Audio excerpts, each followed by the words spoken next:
Vous écoutez le podcast Devenir écrivain avec Lucie Castel, épisode 211.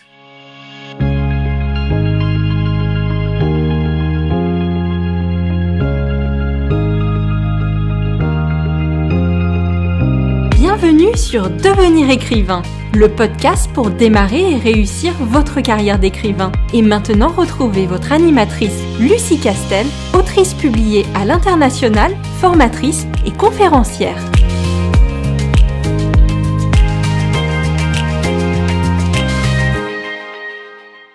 Bonjour et bienvenue dans ce nouvel épisode de podcast. Aujourd'hui, nous allons explorer un sujet fondamental pour tous les écrivains, les scènes qui doivent figurer dans un bon roman. Que tu sois en train d'écrire ton premier livre ou que tu sois un auteur plus expérimenté, il est essentiel de comprendre quelles scènes peuvent faire la différence dans la qualité de ton récit et distinguer un bon roman d'un mauvais.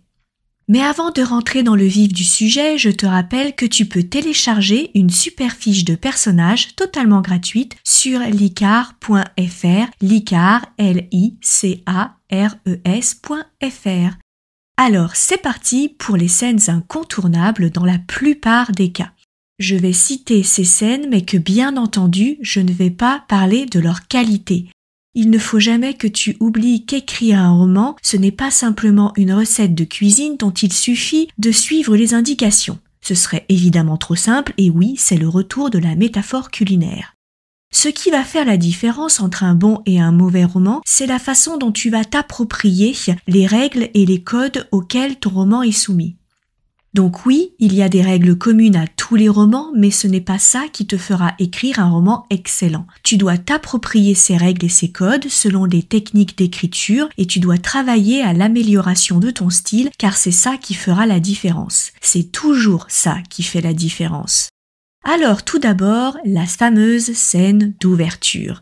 La scène d'ouverture est cruciale car elle est la première impression que le lecteur a de ton roman. Elle doit captiver l'attention et donner envie de continuer la lecture. C'est le fameux incipit ou incipit selon si tu es un latiniste du dimanche ou pas. Bref, par extension, il ne concerne normalement que les premières lignes, mais on peut aller jusqu'au premier chapitre. Souviens-toi, c'est la première fois que le lecteur entre en contact avec ton récit. L'impression doit être impactante parce que l'attention du lecteur est volatile.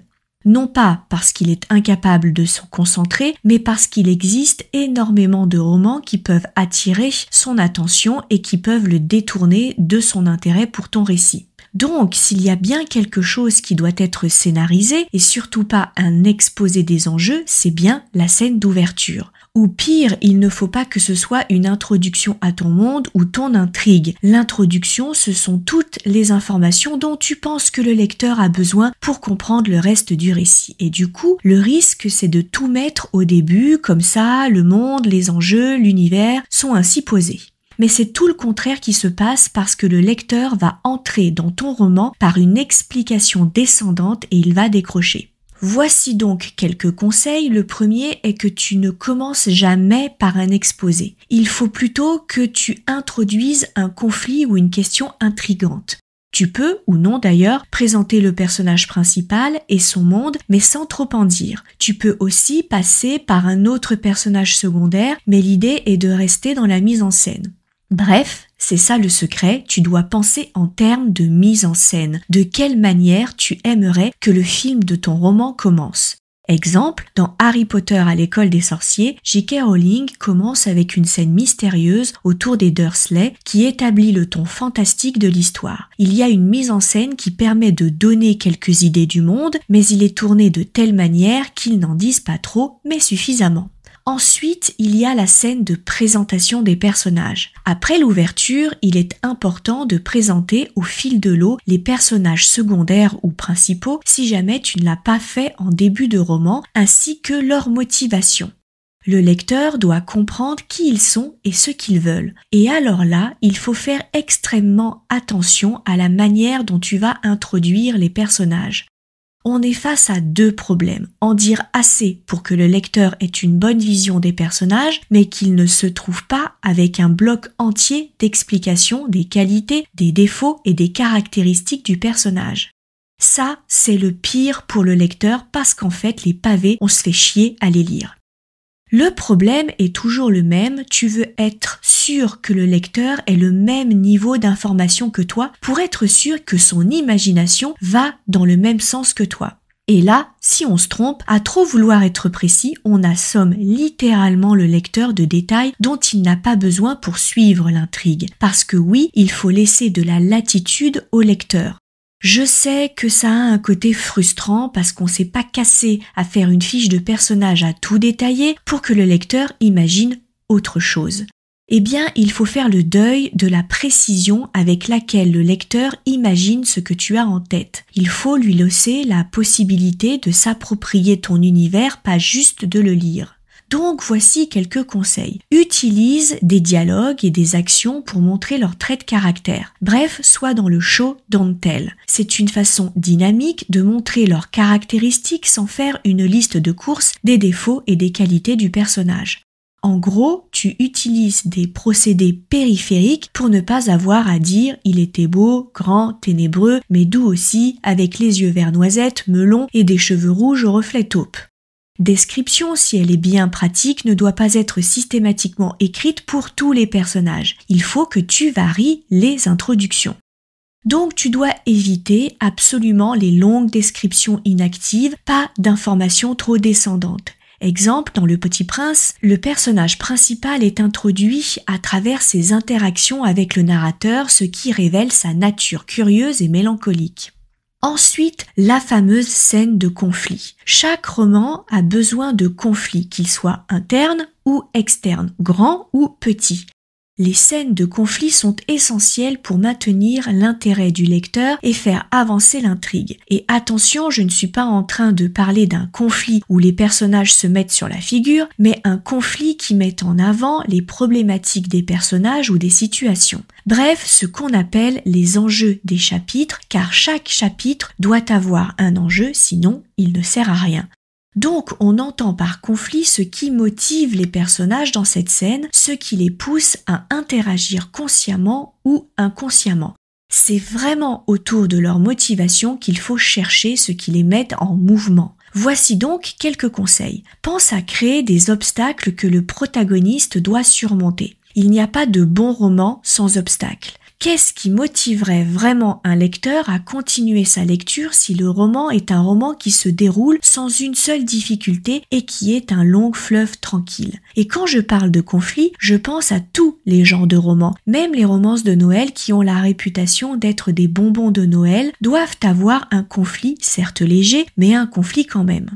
Et n'oublie pas que le conflit n'est pas forcément externe, il peut être aussi interne. Le personnage peut vivre un vrai dilemme qu'il n'arrive pas à trancher et c'est pourquoi ça influence son comportement réel. Bref, tout est une question de conflit. Alors voici quelques sortes de conflits, relations, lutte personnelle, antagonistes, etc. Passons ensuite à la scène d'évolution. Une bonne histoire montre une évolution des personnages, le fameux arc narratif du personnage.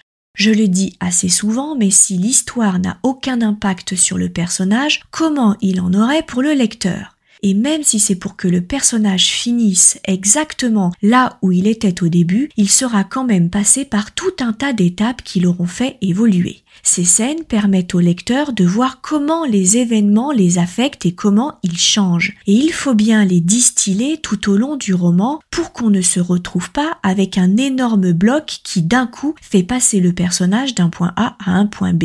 Donc mon conseil est de montrer des moments de prise de conscience ou de changement au contact de tes péripéties ou de tes rebondissements. N'hésite pas à utiliser des événements significatifs pour illustrer cette évolution. Exemple, dans Orgueil et préjugés de Jane Austen, Elizabeth Bennet évolue tout au long du roman, surtout à travers ses interactions avec Darcy. Ensuite, la fameuse scène de climax.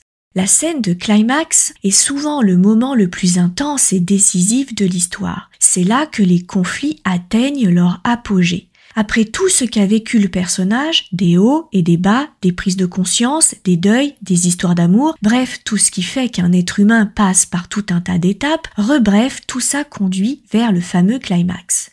C'est le boss de fin, c'est la scène qui va amener le dénouement. Il n'y a rien de pire que ce qu'on appelle un pétard mouillé. Tu as créé ton histoire pour un but particulier et ce but c'est justement d'arriver à ce moment précis. Tu as tout fait pour ça. Et ce n'est pas forcément une explosion, mais l'expérience la plus importante du roman est évidemment pour les personnages. Tu dois voir ton roman par une progression contrariée, avec des phases hautes et des phases basses, mais dont tout va crescendo jusqu'à parvenir à une sorte d'apothéose vers la fin de ton roman. Je pense que si tu as lu assez de romans et vu assez de films ou de séries, tu vois de quoi je parle. Au fil des pages, ça monte jusqu'à un point culminant. Pour les conseils, assure-toi donc que cette scène de fin est bien construite et qu'elle donne une résolution aux principaux conflits. En gros, essaye de fermer toutes les portes que tu as ouvertes. Bien sûr, tu peux en laisser à l'imagination du lecteur, mais pas tout non plus. Le lecteur n'a pas dépensé son argent, tout ça pour qu'à la fin, il doive inventer sa propre histoire. Maintiens une tension palpable pour captiver le lecteur. C'est le fameux suspense qui est le gage d'un bon roman dans le sens où il va pousser le lecteur à aller au bout du roman et donc tourner les pages du roman. Exemple, dans Le Seigneur des Anneaux, la bataille finale contre Sauron représente le climax où tous les enjeux se rejoignent. Enfin, la scène de résolution. Après le climax, il est important d'avoir une scène de résolution qui apporte une conclusion satisfaisante à l'histoire. Et là, je te mets en garde contre le Deus ex machina. Ça tombe comme un cheveu dans la soupe et il n'y a absolument rien qui amène le lecteur à cette résolution. Même si tu es dans un roman à suspense où tu n'as pas la possibilité de trop en dire, il n'empêche que quand la résolution arrive, il faut que tous les wagons se raccrochent et que le lecteur puisse se dire « Ah, bien sûr, évidemment, je n'avais pas vu les indices, mais ils sont tous là ». Donc tu dois bien maîtriser ton histoire principale pour faire en sorte que ce que tu as construit jusque-là, va s'emboîter pour arriver jusqu'à la fin. En fait, il n'y a rien de plus énervant pour un lecteur que d'avoir été pris pour un idiot. Et quand une fin sort de nulle part, tu braques le lecteur qui va se demander pourquoi avoir lu tout ça si c'est pour avoir cette fin qui ne se raccroche à rien. Donc, du coup, quelques petits conseils. Récapitule les conséquences des actions des personnages, bref, dénoue les arcs narratifs que tu as prévus. Donc, pense à offrir un aperçu de l'avenir des personnages. Même s'il reste des questions ouvertes, c'est tout à fait possible, mais il vaut que le dénouement porte sur la fin de l'arc narratif du personnage pour que le lecteur n'ait pas l'impression de n'avoir rien vu. Voilà, nous avons passé en revue les types de scènes essentielles qui doivent figurer dans un bon roman. La scène d'ouverture, la présentation des personnages, le conflit, l'évolution, le climax et la résolution.